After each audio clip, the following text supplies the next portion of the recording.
नमस्कार साथियों, एक बार फिर आप सभी का स्वागत है एड्यूटेनमेंट शो पर, जहां आज हम लेकर आए हैं शिक्षा जगत के प्रमुख समाचार। आज तारीख है 10 सितंबर 2020, दिन है गुरुवार। तो आज की जो हमारे प्रमुख हेडलाइंस है उसके विषय में एक बार हम चर्चा कर लेते हैं। डीएलएड की परीक्षा प्रमोट पर शासन की मुहर लग चुकी है। जी हाँ, और बता दिया गया है कि कब से परीक्षाएँ होंगी और क्या इनका जो है शेड्यूल रहेगा। उसके बाद 69,000 में हाईकोर्ट द्वारा जो मामूली त्रुटियाँ हैं उनमें संशोधन का मौका दिया गया है। और 9 से लेकर 12 तक के स्कूल खोलने के लिए जो अभी गाइडलाइन जारी की गई थी, उसके लिए प्रदेश सरकार ने फैसला लिया है कि अभी 21 सितंबर से स्कूल नहीं खोले जाएंगे। पहले उसकी समीक्षा की जाएगी, उसके बाद बताया जाएगा स्कूल कब से खोले जाएंगे। और उसके बाद जो छात्रवृत्ति की अंतिम तिथि है उसको 30 सितंबर तक बढ़ा दिया गया है। और इसके साथ देश और दुनिया के तमाम अपडेट से आपको रूबरू कराएंगे। तो वीडियो को शुरू करने से पहले अगर आप हमारे चैनल पर नए हैं तो हमारे चैनल को सब्सक्राइब करके बेल आइकन दबा दें, जिससे आने वाली वीडियोस का नोटिफिकेशन आपको पहले से मिलता रहे। तो आइए हम वीडियो को शुरू करते हैं। और पहले खबर जो हम लेते हैं डीएलएड से लेते हैं। बहुत बड़ी कल ही खबर आ गई थी। हमने आपको बता दिया था कि जो माननीय बेसिक शिक्षा मंत्री डॉक्टर सतीश द्विवेदी जी ने बयान दिया था कि जो है डीएलएड के विषय में क्या करना है। तो उसके विषय में जो खबर आई है कि प्रथम और तीसरे सेमेस्टर के विद्यार्थी बिना परीक्षा के पास होंगे। जो पहला और थर्ड सेमेस्टर है, पहला किसका 2019 बैच का पहला और 2018 बैच का तीसरा सेमेस्टर के बच्चों को प्रमोट कर दिया जाएगा। और उसकी जगह अब दूसरे और चौथे सेमेस्टर की परीक्षाएं अक्टूबर माह में कराई जाएंगी। तो प्रदेश में diploma in elementary education DElEd 2019 के प्रथम और 2018 के तीसरे सेमेस्टर के 3,48,062 विद्यार्थियों को बिना परीक्षा के उत्तीर्ण किया गया है। द्वितीय और चतुर्थ सेमेस्टर की परीक्षा आगामी अक्टूबर में आयोजित की जाएगी। बेसिक शिक्षा मंत्री स्वतंत्र प्रभार सतीश चंद्र द्विवेदी ने बताया कि डीएलएड प्रशिक्षण वर्ष 2019 के प्रथम सेमेस्टर की परीक्षा 23 मार्च 2020 से प्रस्तावित थी। 609 परीक्षा केंद्रों पर 1,82,510 अभ्यर्थियों को परीक्षा देनी थी, लेकिन कोरोना संक्रमण के मद्देनजर परीक्षा आयोजित नहीं हो सकी। उन्होंने बताया कि प्रथम सेमेस्टर के विद्यार्थियों को बिना परीक्षा के द्वितीय सेमेस्टर में प्रमोट किया जाएगा। द्वितीय सेमेस्टर की परीक्षा आगामी महीने के अक्टूबर महीने में होगी। देखिए, निश्चित रूप से ये बहुत राहत भरी खबर है। और निश्चित रूप से ये जो है अभ्यर्थियों के लिए एक बहुत अच्छी खबर है कि जो उनकी सेशन डिले हो रहा था, अब उसको ध्यान में रखते हुए उनको प्रमोट कर दिया गया है। और उनका जो दूसरा और चौथे सेमेस्टर के एग्ज़ाम है अक्टूबर माह में कराए जाएंगे। अब जो आपके 2019 बैच के फर्स्ट सेमेस्टर के बच्चे हैं, तो जब उनके पेपर द्वितीय सेमेस्टर के हो जाएंगे तो उसके नंबरों के आधार पर इनको फर्स्ट सेमेस्टर के नंबर दिए जाएंगे। इसी तरीके से जो तीसरे सेमेस्टर में जिनको प्रमोट किया जा रहा है उनके नंबर जो है फर्स्ट और सेकंड के जो एवरेज नंबर है उसके आधार पर उन्हें थर्ड सेमेस्टर के नंबर चढ़ाए जाएंगे। और फोर्थ की उनकी परीक्षा अक्टूबर माह में सोशल डिस्टेंसिंग का पालन करते हुए कराई जाएगी। इस बात को जो है उन्होंने विशेष जोर देकर कहा। तो सभी छात्र जिन्होंने अभी संघर्ष किया, आंदोलन किया, धरना किया, उनका संघर्ष जो है सफल हुआ और वे सभी बधाई के पात्र हैं कि वो जो है उनकी मेहनत जो है साकार हुई और उनकी मांगों को माना गया। बढ़ते हैं अगली खबर की तरफ। संभव नहीं था गाइडलाइन का पालन कर पाना। देखिए, डीएलएड प्रकरण से जुड़ी खबर आ रही है। शासन ने डीएलएड की परीक्षा में कोरोना के दृष्टिगत शारीरिक दूरी के पालन के लिए औसतन लगभग 300 छात्र प्रति केंद्र के हिसाब से 552 केंद्रों पर परीक्षा करा पाना संभव नहीं था। प्रशिक्षण वर्ष 2018 के पहले सेमेस्टर की परीक्षा 23 मार्च से प्रस्तावित थी, जिससे कोविड-19 के कारण टाल दिया गया। लेकिन इसलिए शासन ने प्रशिक्षण वर्ष 2018 के तीसरा और 19 के पहले सेमेस्टर के प्रशिक्षुओं को बिना परीक्षा के प्रमोट करने का फैसला किया है। प्रशिक्षण वर्ष 2018 के तीसरे सेमेस्टर के प्रशिक्षुओं को प्रमोट करते हुए उन्हें पहले और दूसरे सेमेस्टर में प्राप्त अंकों के औसत अंक पर प्रमोट किया जाएगा। वहीं 2019 के पहले सेमेस्टर में प्रशिक्षुओं को वे अंक दिए जाएंगे जो उन्हें दूसरे सेमेस्टर की परीक्षा में मिलेंगे। तो निश्चित रूप से जो है बहुत राहत भरी खबर है। और अभ्यर्थी जो है अभी से अपनी तैयारियों में जुट जाएं। द्वितीय और चतुर्थ सेमेस्टर की परीक्षाओं में समय बहुत ज़्यादा नहीं है, तो अपनी जो परीक्षाओं की तैयारी करते रहें, साथ ही साथ TET, super TET, CTET exam की भी तैयारी करते रहें। बढ़ते हैं अगली खबर की तरफ। देखिए, 69,000 से संबंधित खबर आ रही है। इसमें क्या है, छोटी गलती सुधारने की अनुमति देने का निर्देश। देखिए, इलाहाबाद हाईकोर्ट ने 69,000 सहायक अध्यापक भर्ती के आवेदन फॉर्म में सर्टिफिकेट व अंकपत्र नंबर की गलती को छोटी गलती मानते हुए सचिव परीक्षा नियामक प्राधिकारी व सचिव बेसिक शिक्षा परिषद प्रयागराज को गलती सुधारने की अनुमति देने का आदेश दिया है। यह आदेश न्यायमूर्ति पंकज भाटिया ने धर्मेंद्र कुमार व अन्य की याचिका पर अधिवक्ता सत्येंद्र चंद्र त्रिपाठी को सुनकर दिया है। तो निश्चित रूप से देखिए, जो मानवीय त्रुटि के अंदर अगर हम बात करें तो ऐसी गलतियां जिससे मेरिट प्रभावित ना हो उनको सुधार करने का आदेश हाईकोर्ट पहले भी दे चुकी है और ये दोबारा दूसरे केस में जो उन्होंने ये आदेश दिया है। तो निश्चित रूप से ऐसे अभ्यर्थियों को मौका मिलना चाहिए जो कि चयनित सूची में हैं जिनका नाम, और उन्होंने मामूली गलती की वजह से वो बाहर हो रहे हैं, तो उनको एक बार जो है मौका मिलना चाहिए। और जिसमें हाईकोर्ट पहले भी कह चुका है कि उनका जो प्रत्यावेदन है जिला चयन समिति के समक्ष प्रस्तुत किया जाएगा और जिला चयन समिति उस पर विचार करेगी और ऐसे अभ्यर्थियों को काउंसलिंग में मौका दिया जाएगा। तो निश्चित रूप से जो है यहाँ पे अभ्यर्थियों को जो है राहत मिली गई है। बढ़ते हैं अगली खबर की तरफ। 9वीं से 12वीं तक की कक्षाओं पर निर्णय 15 सितंबर को। देखिए यूपी में कोरोना संक्रमण की तेज हुई चाल के कारण 21 सितंबर से कक्षा 9 से 12 तक की विद्यार्थियों की कक्षाएं शुरू करना मुश्किल हो गया है। केंद्र सरकार द्वारा अनलॉक 4 के लिए जारी की गई गाइडलाइन के अनुसार कक्षाएं लगाई जाएं या नहीं, इस पर माध्यमिक शिक्षा विभाग 15 सितंबर को निर्णय लेगा। कक्षाएं लगाने से कोई मुसीबत ना खड़ी हो जाए, इसे लेकर फूंक फूंक कर कदम उठाए जा रहे हैं। उप मुख्यमंत्री डॉक्टर दिनेश शर्मा ने अधिकारियों को निर्देश दिए हैं कि 15 को स्थिति का आकलन किया जाए, फिर तय किया जाए कि कक्षाएं शुरू की जाएं या नहीं। देखिए निश्चित रूप से अगर बात करें हम कोरोना की, तो कोरोना के इस दौर में संक्रमण जो है दिन प्रतिदिन बढ़ता जा रहा है। तो उस हिसाब से अगर बात किया जाए तो कक्षाओं को लगाना निश्चित रूप से खतरा हो सकता है अगर उसमें सुरक्षा मानकों का पालन नहीं किया गया तो इस पे जो है सरकार को या प्रदेश सरकार को, माध्यमिक शिक्षा विभाग को, सभी विभागों को जो है एक नीति बनानी पड़ेगी जिसके तहत ये आवश्यक किया जाएगा कि छात्र और विद्यालय परिसर दोनों जो है मिलकर सुरक्षा मानकों का और सावधानियों का पालन करें और उसके बाद जो है कक्षाओं को संचालित करें।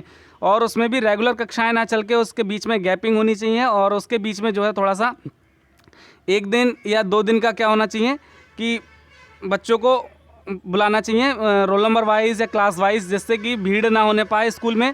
और जो अध्यापक और शिक्षकों के बीच में सोशल डिस्टेंसिंग है, छात्रों के बीच में सोशल डिस्टेंसिंग है, उसका भी आराम से पालन हो सके।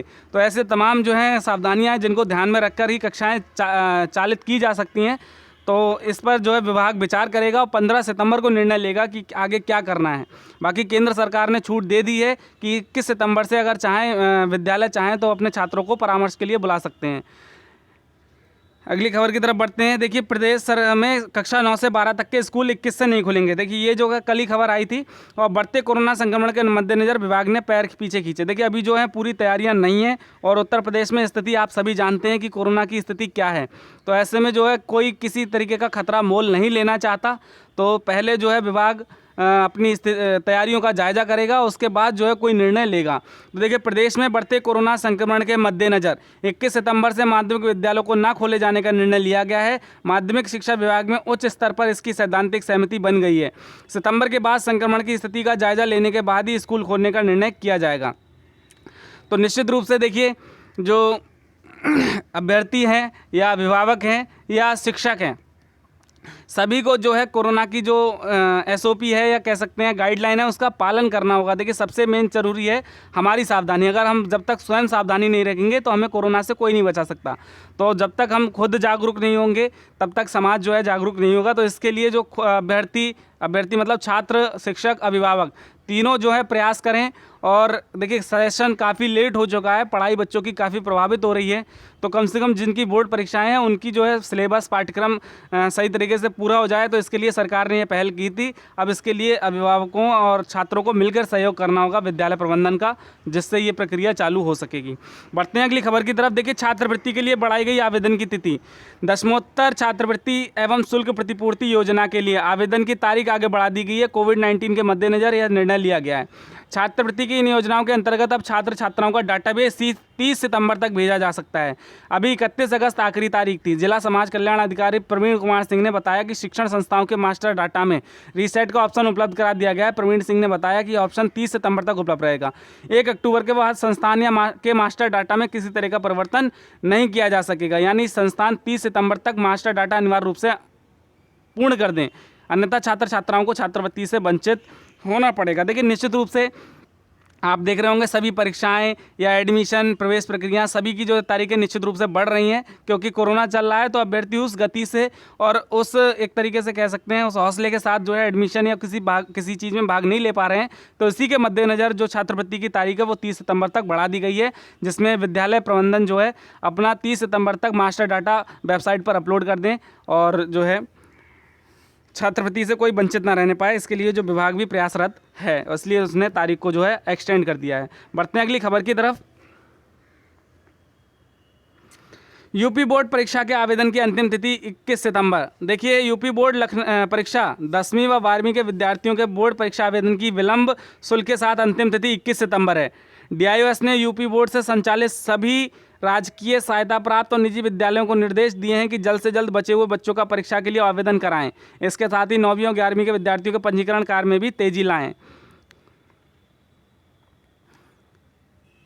डीआईओएस ने बताया कि कक्षा 10 और 12 की बोर्ड परीक्षा के लिए विलंब शुल्क के साथ एक मुश्त परीक्षा शुल्क कोषागार में जमा करने की अंतिम तिथि 21 सितंबर है। देखिए, निश्चित रूप से जो भी छात्र छात्राएं 10वीं 12वीं के फॉर्म भरने से रह गए हैं तो वो जल्द से जल्द फॉर्म जमा कर दें। 21 सितंबर अंतिम तारीख है। इसके बाद उन्हें किसी भी तरीके का मौका नहीं दिया जाएगा। अंतिम तारीख तो निकल चुकी है, लेकिन इसमें जो है विलंब शुल्क के साथ आप डायरेक्ट कोषागार में जो है फीस जमा कर सकते हैं विद्यालय प्रबंधन के माध्यम से।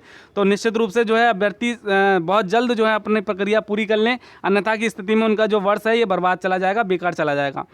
और बाकी जो 9वीं और 11वीं के छात्र हैं वो भी अपना रजिस्ट्रेशन करवा लें। वो विद्यालय से प्रबंधन से संपर्क करके अपना रजिस्ट्रेशन प्रक्रिया को जल्द से जल्द पूर्ण कराएं। ऐसा आदेश जो है डीआईओएस के द्वारा सभी विद्यालयों को दिया गया है। बढ़ते हैं अगली खबर की तरफ। देखिए, सीबीआई ने आयोग से के 4 अपर निजी सचिवों से लंबी पूछताछ। देखिए, आपको पता होगा आप सभी को कि यूपीपीएससी में सीबीआई जो है जांच कर रही है, और जिसमें लोक सेवा की परीक्षाओं की जांच करने शहर पहुंची सीबीआई टीम ने लगातार दूसरे दिन भी गहन पूछताछ की। पहले दिन अभिलेख में गड़बड़ी मिलने के बाद टीम ने बुधवार को आयोग के 4 अपर निजी सचिव से कैंप कार्यालय में सुबह से शाम तक पूछताछ की। पता चला है कि 4 में से एक निजी सचिव आयोग के एक विवादित सदस्य के साथ था। इस सदस्य की भूमिका को लेकर पूछताछ की गई। इस दौरान सीबीआई की दूसरी टीम ने आयोग के कर्मचारियों से पूछताछ की। छात्रों ने भी सीबीआई अफसरों से मिलकर अपनी बात रखी। तो छात्रों को आश्वासन दिया गया है जल्द होगा उनके साथ न्याय। सीबीआई कैंप कार्यालय में उत्तर प्रदेश लोक सेवा आयोग की शिकायतों को लेकर छात्रों ने सीबीआई के अधिकारियों से मिलकर अपना पक्ष रखा। छात्रों से लगातार हो रही देरी पर सवाल उठाए तो सीबीआई के अधिकारियों ने कहा धैर्य रखें, उनके साथ जल्द न्याय होगा। छात्रों ने सीबीआई अधिकारियों से लगातार जाँच में हो रही देरी पर सवाल किए जाने के बाद उन्होंने यह आश्वासन दिया। तो निश्चित रूप से जो अभ्यर्थी परेशान हैं या जिनको न्याय की उम्मीद है उनको न्याय अवश्य मिलेगा। देर हो सकती है, लेकिन ऐसा नहीं है कि नहीं मिलेगा। बाकी सीबीआई जो है, सीबीआई की कई टीमें लगी हुई हैं जांच में, और वो सभी से जो है पूछताछ कर रही है। विभाग से लेकर अभ्यर्थियों सभी से पूछताछ की जा रही है, और जल्दी इस पर कोई अपना जो है फाइनल रिपोर्ट जो है सबमिट करेगी सीबीआई। तो निश्चित रूप से जो है इसमें न्याय मिलने की उम्मीद है। बढ़ते हैं अगली खबर की तरफ। भर्ती प्रक्रिया में हस्तक्षेप से हाईकोर्ट का इंकार, याचिकाएं खारिज। देखिए, यह है लैब टेक्नीशियन मामला। हाईकोर्ट ने लैब टेक्नीशियन भर्ती मामले में राज्य सरकार को बड़ी राहत दी है। कोर्ट ने यूपीएससी की लैब टेक्नीशियन भर्ती 2016 की वैधानिकता के खिलाफ दाखिल याचिकाओं पर हस्तक्षेप करने से इनकार कर दिया है। कोर्ट ने कहा कि चयन प्रक्रिया में कोई अवैधानिकता नहीं है। कोर्ट के आदेशानुसार नियमों का पालन करते हुए इसे चयन किया गया है। कोर्ट ने इस मामले में दाखिल दर्जनों याचिकाएं खारिज कर दी हैं। यह आदेश न्यायमूर्ति सौरभ श्याम शमशेरी ने नामित पांडे व दर्जनों की अन्य की याचिकाओं पर दिया था। कोर्ट ने अंतरिम आदेश से पहले ही चयनित अभ्यर्थियों को कोविड-19 के प्रकोप के कारण नियुक्ति पर लगी रोक को खत्म करते हुए सरकार को अस्पताल में तैनाती की छूट दे दी थी। कोर्ट ने कहा कि लैब टेक्नीशियन भर्ती के लिए 20 दिसंबर 2003 के शासनादेश के अनुसार इंटरमीडिएट पास राज्य मेडिकल फैकल्टी में पंजीकृत लैब टेक्नीशियन डिप्लोमा धारक को ही योग्य करार दिया गया है। तो निश्चित रूप से देखिए, इसमें सरकार को राहत दी गई है, और जो उनके विज्ञापन की वैधानिकता को चैलेंज किया गया था, कोर्ट ने उस मामले को में पड़ी हुई जितनी भी याचिकाएं थी सभी को सिरे से खारिज कर दिया है। उन्होंने जो है कोर्ट जो विज्ञापन था और जो भर्ती थी उसको वैधानिक करार दिया है। तो निश्चित रूप से इसमें सरकार जो है विजयी हुई है, और जो है जल्द से जल्द उम्मीद है कि जो अभ्यर्थी चयनित हैं उनको जल्द से जल्द नियुक्ति मिलेगी, क्योंकि कोविड-19 के इस दौर में सबसे ज़्यादा जो है मेडिकल स्टाफ की ज़रूरत है। तो ऐसे में वो अगर विभाग में आकर अपनी सेवाएं देंगी तो निश्चित रूप से समाज का जो है कल्याण होगा। अगला खबर देखिए आ रही है बेसिक शिक्षा विभाग से, ताकि परिषदीय स्कूलों के बच्चों को समय से मिल जाए स्वेटर। परिषदीय स्कूल के बच्चों को इस साल समय से स्वेटर बढ़ जाएं, इसके लिए सभी जिला बेसिक शिक्षा अधिकारियों को स्वेटर की खरीद, आपूर्ति, वितरण की कार्रवाई रिपोर्ट रोज बेसिक शिक्षा निदेशालय और समग्र शिक्षा अभियान के राज्य परियोजना कार्यालय को भेजने का निर्देश दिया गया है। शासन ने चालू शैक्षिक सत्र में सभी बच्चों को 31 अक्टूबर तक स्वेटर बांटने का निर्देश दिया है। देखिए, निश्चित रूप से हर बार बच्चे जो हैं ठंड में ठिठुरते रहते थे और स्वेटर जो है उनके होली के बाद आते थे, तो इसलिए शासन ने इस बार तैयारी कर ली है, और ये प्रक्रिया बताई गई है कि डेली आप जो है रिपोर्ट भेजेंगे शिक्षा निदेशालय को। उसके बाद 31 अक्टूबर तक हर हाल में हर बच्चे के पास स्वेटर पहुंच जाना चाहिए। इसके लिए विभाग पूरी तैयारियों में लगा हुआ है। अब देखिए, जो है सेशन इस समय बंद है, बच्चे स्कूल नहीं आ रहे हैं, तो ऐसे में जो है जो शिक्षक हैं उनको कोई काम नहीं है और वो जो है विभाग के जितने भी काम हैं उनको स्कूल में जाकर निपटा रहे हैं। तो ऐसे में विभाग नहीं चाहता कि किसी भी तरीके की किसी काम में देरी हो। तो अभी किताबें बांटने से लेकर यूनिफॉर्म डिस्ट्रीब्यूशन, जूता वितरण और तमाम ऐसे काम जो विभाग के माध्यम से कराए जाते हैं विद्यालयों में इस समय चल रहे हैं और शिक्षक डेली प्रतिदिन विद्यालय जाकर उन कार्यों को निपटा रहे हैं। तो ऐसे में उन सभी शिक्षकों को और विभाग को जो है बहुत बहुत आभार, जो इस कोरोना के काल में भी अपनी मेहनत के साथ लगे हुए हैं और वास्तव में जो है अपना दायित्वों का निर्वाह कर रहे हैं। देखिए, खबर आ रही है, अर्थव्यवस्था को पटरी पर लाने में बैंकों की अहम भूमिका, निर्मला सीतारमन। वित्त मंत्री ने कहा अपने मुख्य काम कर्ज बांटने पर ध्यान दे बैंक। वित्त मंत्री निर्मला सीतारमन ने बुधवार को कहा कि कोविड-19 महामारी के कारण अर्थव्यवस्था संकट में है। इससे अर्थव्यवस्था को उबारने में बैंकों की भूमिका अहम है और वे इसमें उत्प्रेरक का काम करेंगे। सरकारी बैंकों के alliance door step banking services के उद्घाटन के मौके पर वित्त मंत्री ने बैंक अपने ग्राहकों की हर नब्ज पहचानते हैं। ऐसे में उन्हें अपने मूल काम पर आत्ममंथन करने और कल्याण पर ध्यान देने की जरूरत है। देखिए, निश्चित रूप से जो भारत की GDP देखें, अर्थव्यवस्था देखें, दोनों गड़बड़ा गई हैं। तो इसको पटरी पर लाने के लिए अब हम सभी का मतलब देश के प्रत्येक नागरिक को, देश की प्रत्येक संस्था को अपनी जिम्मेदारी समझनी होगी और जो हमारे दायित्व हैं उनका पालन करना होगा। इसी कड़ी में जो है बैंक हैं, उनकी अग्रणी भूमिका रहेगी अर्थव्यवस्था को सुधारने में।